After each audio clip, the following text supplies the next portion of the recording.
ஸ்ரீமதே ராமானுஜாய நமஹ. ஸ்ரீமத் வரவரமுனிய நமஹ. ஸ்ரீ வானாச்சல மாமுனிய நமஹ. சார்வரி வருஷம் ஐப்பசி மாசம் சிரவண நட்சத்திரத்தை உத்தேசித்து சுவாமி புல்லாச்சாரியாரின் நம்ம சம்பிரதாயத்துக்கே பல தூண்கள்னு பார்த்தோம். திருவாய்மொழி ஒரு தூண், அது மாதிரி வேதங்கள் ஒரு தூண், அதை ஸ்ரீராமாயணம் ஒரு தூண்னு சொல்லுவார். அது போல இதெல்லாம் பிரமாணங்கள். இந்த பிரமாணத்தை ரட்சித்தவர்கள் பார்க்கும்போது சுவாமி புல்லராச்சாரியார் சம்பிரதாயத்துக்கு மிகவும் பிரமாணத்தை ரட்சித்து பிரமேயத்தையும் ரட்சித்தார், எம்பெருமானையும் ரட்சித்தார். அப்பேற்பட்டவர். அவர் அருளி செய்த பல ரகசியங்கள். அஷ்டாதச ரகசியத்திலே ஒன்று பிரபண்ண பரித்ராணம். இந்த பிரபண்ண பரித்ராணத்தை பத்தி சற்றே நோக்குவோம். சர்வேஸ்வரனை பத்தி இருக்கும் முமுட்சுவுக்கு அவசியம் வேண்டியது அனன்யகதித்துவமும் ஆகிஞ்சன்யமும். அதாவது எம்பெருமானை பத்தி, எம்பெருமானே கதியின் பத்தனம், அவனை முமூச்சு மோட்சத்தை அடைய வேண்டிய ஒரு பிரபன்னனுக்கு, சேத்தனனுக்கு முமூச்சுன்னா எம்பெருமான் அடைந்து அவனுக்கு கைங்கரியம் பண்ணணும். அதுல இச்சையுடையவன் முமூச்சு. அப்பேற்பட்டவனுக்கு ரெண்டு விஷயம் அத்தியாவசியமா இருக்கணும்ன்றார். ஒண்ணு அனநிகதித்துவம், இன்னொன்னு ஆக்கிஞ்சன்யம். அனநிகதித்துவம்னா என்ன? அனநிகதித்துவம் என்பது எம்பெருமானை விட வேறு ரட்சகர் இல்லை என்று இருப்பது. எப்படி நம்மாழ்வார் சொன்னார், களைவாய் துன்பம் களையாதொழிவாய் களைகண் மத்திலேன் என்று. அவனை விட நாங்களிடமிசை நம்பிரான் சரடைய சரண் நமக்கென்னு நாடொரும் ஏக சிந்தையினாய் குருகூர் சடகோபன் மாறன்னர். அப்படி எம்பெருமானே ரட்சகன் என்று அத்தியவசித்திருப்பது அனநிகதித்துவம். வேறு ஒருவர் புகழ் இல்லை, அவன் ஒருவனே புகழ் என்று இருப்பது அனநிகதித்துவம். அப்ப இங்க ஒரு ஐயங்கள், சில சந்தேகங்கள் வரலாம். மற்ற பந்துக்களும் இருக்காளே, அவர்கள் ரட்சகர்கள் இல்லையா? பிராத்தாக்கள் இருக்கா, புத்திரர்கள் இருக்கா, மாதா பிதாக்கள் இருக்கா, பிரம்ம ருத்ராதிகள் தேவதைகள் தான் இருக்கா, இவர்கள்லாம் ரட்சகர் இல்லையான்னா இல்லை. ஏன்னா இவர்கள் தான் நாம் இந்த ஜென்மத்திலே தேகத்தால் ஏற்பட்ட பந்துக்கள். பிரம்ம ருத்ராதிகள்னு பார்த்தா அது ஒரு பதவி. பலர் இருக்கின்றார்கள், அவர்களும் நம்மை போல ஜீவாத்மாக்கள். அதனால அவர்களும் பந்துக்களோ ரட்சகர்களோ இல்லை. பிராத்தாக்கள் ரட்சகர் இல்லையான்னு பார்த்தா இல்லை. ஏன்னா பிராத்தாக்கள் ரட்சகர் இல்லைன்னு இடம் சுவாமி புல்லராச்சாரியரே ரெண்டு இடத்த காட்டார். இத வாலி விஷயத்திலையும் ராவண விஷயத்திலையும் காட்டினார். வாலி தன் தம்பியான சுக்ரீவ மகாராஜரை விரட்டி விட்டான். எவ்வளவு பெரிய பலம் பொருந்திய வாலி, தன் தம்பிக்கு ரட்சகனா இருக்கணும். ஆனா என்ன பண்ணா, சுக்ரீவ மகாராஜரை விரட்டி விட்டான். இது தெரியும். அதே போல விஷ்ணு ஆழ்வான் தத்துவ புருஷார்த்தங்களை ராவண பயலுக்கு தெரிவிக்கும் போது குலத்தை கெடுக்க வந்த கோடாரியே என்று அவனை விரட்டி விட்டார். அதனால பிராதாக்கள் ரட்சகர்கள் இல்லை என்று இதுல இருந்து சுஸ்பட்டான். இதுக்கு மேல புத்திரர்கள் ரட்சகர் இல்லையோன்னா, ருத்ரன் தன்னுடைய தகப்பனான நான்முகனை நாராயணன் படைத்தான், நான்முகனும் தான்முகமாய் சங்கரனை தான் படைத்தான்னு. ருத்ரனை சட்டித்தது பிரம்மா. அப்போ தன்னுடைய தமப்பன் தலையை அறுத்தான் புத்திரன். அப்போ ரட்சிக்க வேண்டிய புத்திரனே தன்னுடைய தமப்பன் தலையை அறுத்தான். அவன் எப்படி ரட்சகனா இருக்க முடியும்? கம்சனோ தனக்கு ராஜ்யம் வேண்டி தன்னுடைய தந்தையை சிறையில் பூட்டினான். அதெல்லாம் தெரியும் நமக்கு, அந்த சரித்திரம்லாம்.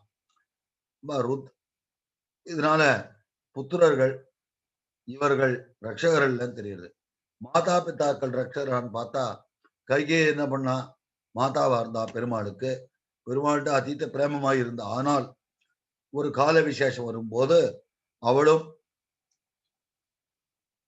கூந்தொழுத்தை சொரிய சொல் கேட்டு கொரிய வனம் போன ஈனெடுத்த தாயிரும் ராச்சியம் வாங்கழியன்னு கைகேயி கூற்றத்தாய் சொல்ல கொடியவனம் போற என்று அப்படி கைகேயி சொல்ல எம்பெருமான் காட்டுக்கு எழுந்தருளினான்.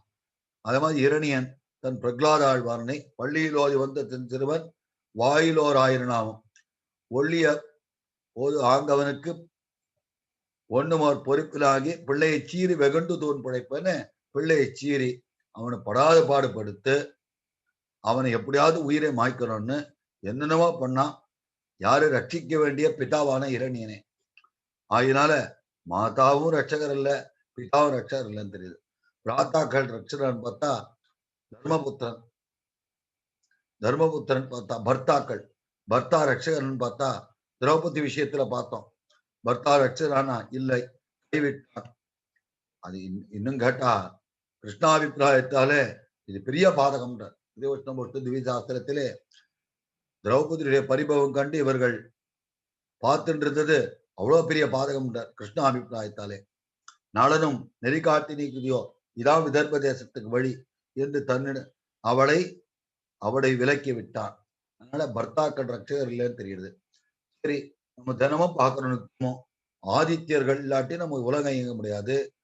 ஜலம் இருக்கு, பஞ்சபோதங்கள் இருக்கு, சந்திர சூரியர்கள். இவர்களும் எம்பெருமான ஆகிய பிரகாரம் தான். இஷ்டத்துக்கு சஞ்சரிக்க முடியாது. என்ன டைமோ நாழிகை கூறிட்டு காத்து நின்னு அந்தந்த நாழிகைக்கு ஏற்ற மாதிரி தான் அவர்களை சஞ்சரிச்சானோ. என்னைக்கான மாத்திரம்னா அது கிருஷ்ணனால் தான் முடியும். அப்படி சந்திரனையும் சூரியனையும் ஒரு நாள் முன்னாடி பார்க்க வைத்தான் கண்ணன். அதனால எம்பெருமானுடைய ஆகைக்குட்பட்டு தான் இதெல்லாம் நடக்கணும். அவ இஷ்டத்துக்கு சஞ்சரிக்க முடியாது. எல்லா ஸ்ட்ரக்சர்டு வேவா எம்பெருமான் பண்ணியிருக்கான். அப்படி இவர்கள் தங்கள் சுதந்திரமாக இயங்க முடியாது. எம்பெருமான் இட்ட வழக்காக இருக்கணும். ஆனா இவர்களும் ரட்சகர் வளர்க்க முடியாது. இந்திரன் ரட்சகனான்னு பார்த்தா ஏன்னா தேவலோகத்துக்கே அதிபதி இந்திரன். இந்திரஜித்தால கட்டுண்டான். அவனை போய் ரட்சகன் சொல்ல முடியுமா? இல்ல, மகாபலிபுரம் இழந்து கண்ணும் கண்ணீருமாக எம்பெருமான் காலில் விழுந்தான். துர்வாச சாம்போது செல்வம் இழந்து பிரி கதிர்படாதபடி ஒருவரும் இல்லாம இல்ல, ஒருவரும் விடாம அத்தனை பேரும் எம்பெருமான் காலில் விழுந்தான். இவாள்லாம் தங்களை தாங்களே காத்துக் கொள்ள முடியாதவர்கள். மகாபலிட்ட ராஜ்யத்தை இழந்து எம்பெருமான் திருவடியில் விழுந்தான். எம்பெருமானவனுக்காக யாசித்து திருப்பி மீட்டு கொடுத்தான்றது அது தனி விஷயம். அப்போ தன்னைத்தானோ தன் செல்வத்தை காத்துக் கொள்ள முடியாதவன் நமக்கு எப்படி ரட்சக ஆக முடியும்? இந்திரனும் ரட்சகர் அல்ல. பிரம்மா ரட்சகரான்னு பார்த்தா புத்திரன் கையாலே தான் தலையறுப்புண்டான். என்ன பண்றது அப்புறம்? அது மட்டுமா, மது கைட்டவர் ராட்சசத்தை வேதத்தை அபகரித்தான். எம்பெருமான் மீட்டு கொடுத்தான். தன்னுடைய செல்வமான வேதத்தையும் ரட்சிக்க முடியல, தன் தலையும் ரட்சித்துக் கொள்ள முடியல. தன்னை ரட்சித்துக் கொள்ளாதவன் மற்றவர்களை எப்படி ரட்சிக்க முடியும்? பிரம்மாவும் ரட்சகன் இல்லை.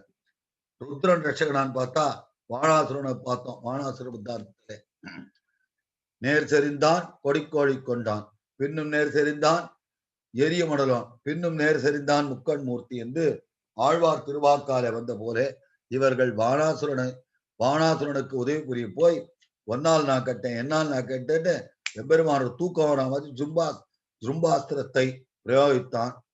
ருத்ரன் தூங்கிட்டே இருந்தா மத்தவாள்லாம் ஓடினானாம். ஓடி போயிட்டான், துணியை காணும் துண்டை காணும்னு. கடைசியில ருத்ரன் வானாசுரனுடைய 998 கையை விட்டு வெட்டி எறிஞ்சு 2 கையை விட்டு வச்சானாம். ஒன்னை நம்பினத்துக்கு நான் கெட்டேன், உன்னை காப்பாத்த நான் கெட்டேன்னு ஒருவர் அழத்துக்காக. அப்படி அது மட்டுமா, இந்த தலையறுப்புண்ட போது ருத்ரன் கையிலே கபாலம் ஒட்டி கொண்டது. என்ன பண்ணாலும் போல எம்பெருமான் தன் இளங்கமுது நீர் வாசபதியில் தந்தான்னு மார்பிலேருந்து ஒரு திரிய துளியை போட்டவனுதான் போச்சு. ருத்ரனால தன்னையும் ரட்சித்துக் கொள்ள முடியல, தன்னை அண்டினவர்களையும் ரட்சித்துக் கொள்ள முடியல. மார்க்கண்டேய மகரிஷி கேட்கிறார், ஆயுச கொடுன்னு. முடியல, எம்பெருமான ஆசிரியின்றார். சரி, அதனால ருத்ரனும் ரட்சகன் அல்ல. செல்வம் அர்த்தம் ரட்சகமோ? செல்வம் இருக்க, செல்வம் ரட்சிக்குமே என்று பார்த்தால் செல்வம் இருக்கும், ரட்சிக்கலாம் ஓரளவுக்கு. ஆனால் கல்வர் அதை எடுத்து போயிடலாம். நோய் வந்தால் என்ன போறது? நம்ம போற காலத்தை எடுத்து போக முடியுமா? இல்ல காமத்தால் பீடிக்கப்பட்டு அதை நம்ம செலவிச்சிடுவோம்.